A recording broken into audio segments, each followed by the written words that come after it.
Next आहे second law of thermodynamic. The first law of thermodynamics is the principle of conservation of energy. आता आपल्याला माहीत आहे की थर्मोडायनॅमिकचा जो पहिला नियम आहे त्याला आपण कशाशी बिलॉंग केलं? Principle of conservation of energy. Common experience shows that there are many conceivable processes that are perfectly allowed by the first law and yet are never allowed by the observed. आता होतं काय की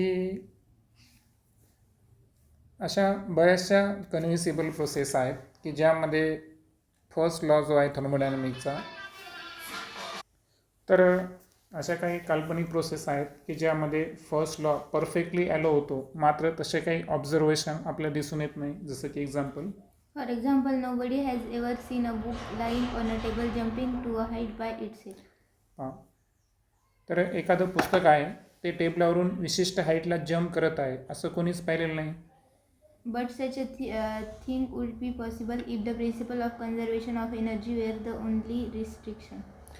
पण हे होऊ शकतं जर तिथं फक्त एक आणि एकच रिस्ट्रिक्शन आहे. कोणतं? Principle of conservation of energy. मग तिथे बियॉन्ड फोर्स नाही, विस्कोसिटी नाही, वगैरे काहीच नाही. ठीक आहे, only principle of conservation of energy जर ॲप्लिकेबल केलं आपण, तर एनर्जी प्रिन्सिपलनुसार ते बुक काय करायला पाहिजे? टेबलावरून जम्प करायला पाहिजे. The table could cool spontaneously, converting some of its internal energy into an equal amount of mechanical energy of the book, which would then hop to a height with potential energy equal to the mechanical energy it required. म्हणजे यामध्ये काय होईल की spontaneously table काय होऊन जाईल? या ठिकाणी कूल होऊन जाईल. कूल झाल्यानंतर तो काय करेल? त्याची जी इंटरनल एनर्जी आहे त्याचा काही पार्ट हा मेकॅनिकल एनर्जीमध्ये खर्च करेल. बरोबर आहे का? आणि त्या ठिकाणी अशा हाईटला पोटेन्शियल, म्हणजे अशा हाईटला त्या ठिकाणी पोटेन्शियल एनर्जी भेटेल की जितकी मेकॅनिकल एनर्जी त्या ठिकाणी त्या टेबलाकडून ॲक्वायर केले जाईल. But this never happens. पण असं होतं का? हे प्रॅक्टिकली तसं होत नाही. Clearly, some additional basic principle of nature forbids the above, even though it satisfies the energy conservation principle. म्हणजे होतं काय की काही ॲडिशनल बेसिक प्रिन्सिपल असतात निसर्गामधले, तर ते या गोष्टीला होऊ देत नाही. आणि सो दॅट्स वाय तेच गोष्टी ॲक्च्युअल एनर्जी कन्झर्वेशन प्रिन्सिपलला काय करत असतात? सॅटिस्फाय करत असतात. This principle, which disallows many phenomena consistent with the first law of thermodynamics, is known as the second law of thermodynamics. मग आता आपण अशाच प्रिन्सिपलबद्दल बोलायलो की जे निसर्गामधले बरेचसे जे फेनॉमिना आहेत, है ना, फेनॉमिना कन्सिस्टन्स आहे, तर त्याला ते डिसॲलो करतात, म्हणजे होऊ देत नाही. तर मग त्या संदर्भात आपला सेकंड लॉ ऑफ थर्मोडायनॅमिक आहे. The second law of thermodynamics gives a fundamental limitation to the efficiency of a heat engine and the coefficient of performance of a refrigerator. आता सेकंड लॉ ऑफ थर्मोडायनॅमिक जे आहे ते यामध्ये आपण दोन शास्त्रज्ञांच्या संदर्भात या ठिकाणी स्टडी करणार आहोत. तर एक शास्त्रज्ञांचं जे हीट इंजिन संदर्भात वर्क आहे, जसं की त्यांचं नाव केल्विन प्लँक आहे, ते पुढं आपण डिस्कस करणार आहोत. तर जी हीट इंजिन आहे ना, तर याची इफिशियन्सी जी असते ही कोणतंच हीट इंजिन नाही की ज्याची इफिशियन्सी 100%. लक्षात आलं का? म्हणजे त्याला काय आहे, कोणत्याही हीट इंजिनच्या इफिशियन्सीला काय मर्यादा आहेत. बरोबर आहे का? तर यावर आपला सेकंड लॉ आधारित आहे. आणि दुसरी गोष्ट, जे रेफ्रिजरेटर आहे तर त्याचा जो कोइफिशियंट ऑफ परफॉर्मन्स आहे यालासुद्धा काय आहे? फंडामेंटल लिमिटेशन आहे. म्हणजे कोणतंही हीट इंजिनची इफिशियन्सी परफेक्ट नसते आणि कोणत्याही रेफ्रिजरेटरचा coefficient of expansion of performance हा परफेक्ट नसतो. In simple terms, it says that efficiency of a heat engine can never be unity. म्हणजे कोणत्याच हीट इंजिनची इफिशियन्सी ही युनिटी असू शकत नाही. युनिटी म्हणजे काय? 100% परफॉर्मन्स देणं. For a refrigerator, the second law says that the coefficient of performance can never be infinite. आणि refrigerator संदर्भात जर पाहिलं आपण तर लॉस काय सांगतात? आता रेफ्रिजरेटर संदर्भात जे कॉन्क्लुजन आहे ते क्लॉसी स्टेटमेंट आहे, पुढे बघणार आहे आपण. तर रेफ्रिजरेटरचं जे कोइफिशियंट ऑफ परफॉर्मन्स आहे तो सुद्धा इनफायनाईट आहे का? नाही, तो इनफायनाईट असू शकत नाही, त्यालासुद्धा मर्यादा आहेत असा आपला थर्मोडायनॅमिकचा सेकंड लॉ सांगतो. The following two statements, one due to Kelvin and Planck denying the possibility of a perfect heat engine, and another due to Clausius denying the possibility of a perfect refrigerator or heat pump, are a concise summary of these observations. मग तुम्हाला दोनच शास्त्रज्ञांची लक्षात ठेवायचं की कोणतंही heat engine हे perfect नसतं हे मानणारे कोण आहेत? Kelvin and plank. ओके, त्यांनी जे हीट इंजिनची इफिशियन्सी युनिटी असते ह्याची पॉसिबिलिटी नाकारली, बरोबर. आणि दुसरे शास्त्रज्ञ आहे क्लॉसिस. तर यांनी काय केलं, जे रेफ्रिजरेटर किंवा हीट पंप असतात, ओके, तर हे परफेक्ट नसतात म्हणजे यांचा कोएफिशियंट ऑफ परफॉर्मन्स हा इन्फायनाईट नसतो. तर ही जी पॉसिबिलिटी आहे तर ही डिनाई करणारे क्लॉसिस आहे. तर या दोघांवर आधारित आपला सेकंड लॉ ऑफ थर्मोडायनॅमिक आहे. अगोदर आपण केल्विन प्लँक स्टेटमेंट पाहू.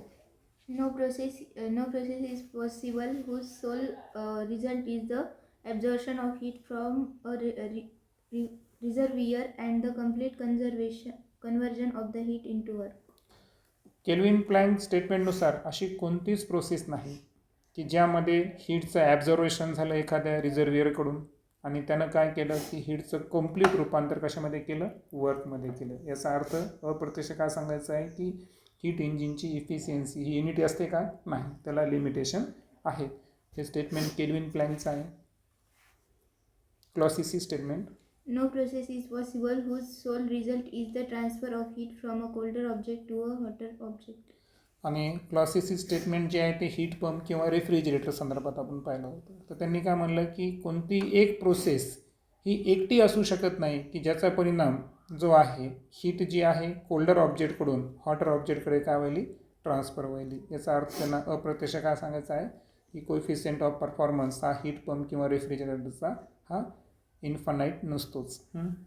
It can be proved that the two statements above are completely equivalent. आणि जवळपास दोन्ही स्टेटमेंट जर पाहिलं तर एकमेकांशी अतिशय इक्विव्हॅलंट आहेत. त्यानंतर आपण पाहू reversible and irreversible process. Imagine some process in which a thermodynamic system goes from an initial state I to a final state F. आता आपण कल्पना करू की एक थर्मोडायनॅमिक सिस्टीम आहे आणि त्याच्यामध्ये एक प्रोसेस आहे की त्या प्रोसेस दरम्यान इनिशियल स्टेटचं रूपांतर कशामध्ये झालेलं आहे? फायनल स्टेट म्हणजे आयचं रूपांतर एफमध्ये झालेलं आहे. During the process, the system absorbs heat Q from the surroundings and performs work W on it. आता या प्रोसेस दरम्यान काय होणार की सिस्टीम हीट क्यूला या ठिकाणी काय करणार? ॲब्झॉर्ब करणार सराउंडिंगकडून आणि परफॉर्म वर्क ऑन इट आणि सराउंडिंगवर काय करणार? ते वर्क करणार म्हणजे work done by the system. Can we reverse this process and bring both the system and surroundings to their initial states with no other effect anywhere?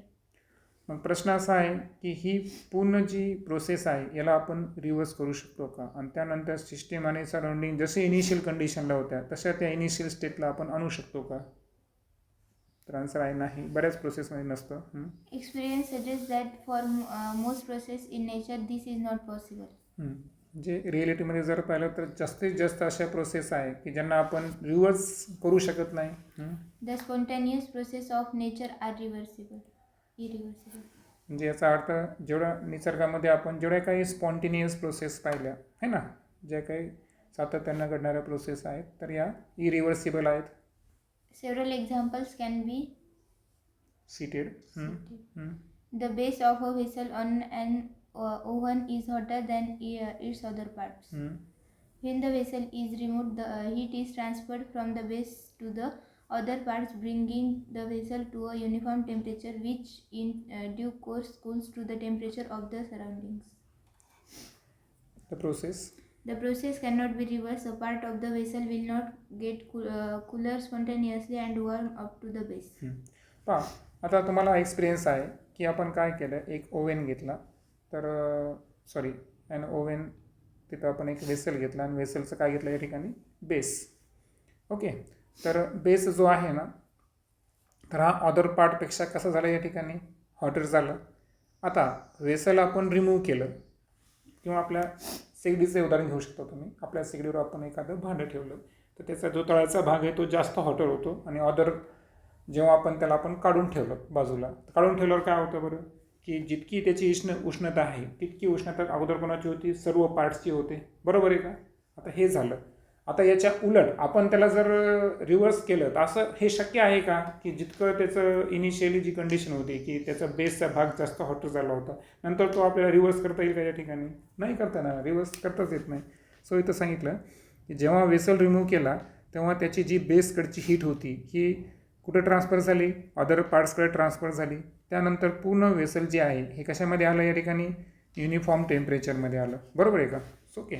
आणि थोड्या वेळानंतर जर पाहिलं तर सराउंडिंगसोबत त्याचं टेम्परेचर मॅच होऊन जातं. आता ही प्रोसेस आपण रिव्हर्स करू शकत नाही, कारण जे वेसलचे पार्ट आहे ते त्यांना आपण कितीही थंड केलं तर ते बेसला वॉर्मअप करू शकतात का पहिल्यासारखं, नाही. म्हणजे इथं काय व्हायलं, it is violate the second law of thermodynamic. म्हणजे थर्मोडायनेमिक असं जर झालं असतं तर थर्मोडायनेमिकच्या दुसऱ्या नियमाचं काय झालं असतं, इथं उल्लंघन झालं असतं, पण तसं होतं का, नाही. The free expansion of a gas is irreversible. आता गॅसचं एकदा का एक्सपान्शन झालं तर पुन्हा एकदा गॅस कॉम्प्रेस करता येत नाही. जसं की घरात कुकिंग गॅस पाहतो मी, रूममध्ये पसरला तर त्याला पुन्हा एकदा आपल्याला सिलेंडरमध्ये भरता येईल का, नाही भरता येत. The combustion reaction of a mixture of petrol and air ignited by a spark cannot be reversed. या अगोदर आपण ॲक्टिव्हिटी पाहिली होती, बरोबर आहे का, की पेट्रोल आणि एअर जे आहे तर यांचं मिक्सचर आपण स्पार्कनं जर इग्निट केलं तर तुम्हाला माहिती आहे एक स्पोर्टसारखी ती एक रिॲक्शन असते, बरोबर आहे का. मग आता ही जी कम्ब्युशन रिॲक्शन आहे, सॉरी किंवा पेट्रोल वगैरे जे आपण पेट्रोलचं जनरल कम्ब्युशन करतो वाहनामध्ये वगैरे, तर ही डबल मिळवता येतं का आपल्याला, नाही, त्याला रिव्हर्स करता येत नाही. Cooking gas leaking from a gas cylinder in the kitchen diffuses to the entire room. हां, हे एक्झाम्पल मी सांगितलं तुम्हाला की कुकिंग गॅस जे आहे तर पूर्ण एंटायर रूममध्ये काय झालं, डिफ्युजन प्रोसेसनं लीक झाला. The diffusion process will not spontaneously reverse and bring the gas back to the cylinder. म्हणजे सिलेंडरमध्ये आपण करू शकतो का, नाही, म्हणजे ते इरिव्हर्सिबल आहे. The stirring of a liquid in thermal contact with a reservoir will convert the work done into heat, increasing the internal energy of the reservoir. The process cannot be reversed exactly, otherwise it would amount to conversion of heat entirely into work, violating the second law of thermodynamics. आता एखाद्या लिक्विडला आपण stir करायलो जे की thermal कॉन्टॅक्टमध्ये आहे, okay, with रिझर्वियर.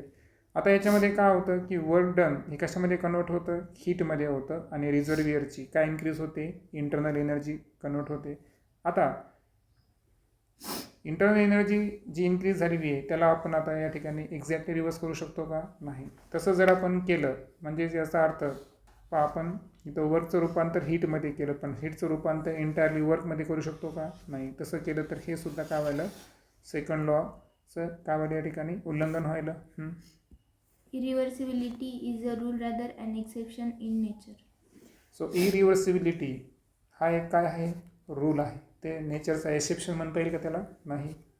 Irreversibility arises mainly from two causes. One, many processes like a free expansion or an explosive chemical reaction take the system to non-equilibrium states. Two, most processes involve friction, viscosity, and other dissipative effects. Example: a moving body coming to a spot and losing its mechanical energy as heat to the floor, and the body, a rotating blade in a liquid, coming to a stop due to viscosity and losing its mechanical energy with corresponding gain in the internal energy of the liquid. आता इरिव्हर्सिबिलिटी जे आहे त्याचे दोन कारणं पाहू आपण.